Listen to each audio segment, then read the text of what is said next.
எல்லா அன்பு உறவுகளுக்கும் அன்பு உள்ளவர்களுக்கும் வணக்கம். நாங்கள் பணத்துக்காக ஓடிக்கொண்டிருக்கிறோம். ஆனால் சேருகிற பணம் சேர்ந்து எங்களோடு பணம் இருக்க வேணும், இன்னும் எங்களை தேடி பணம் வர வேணும் என்றால் ஒரு சூழ்சுமம் இருக்கிறது. சிவத்த நூலில 3 கராம்புகளை சிவத்த நூல்ல கட்டி அத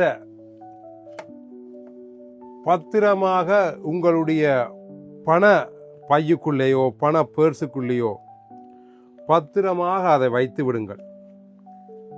பத்திரமாக இதுக்குள்ள வச்சு விட்டீங்கள் என்றால் உங்களை தேடி பணம் வந்து கொண்டே இருக்கும். ஆரோக்கியமாகவும் அன்பாகவும் வாழுங்கோ.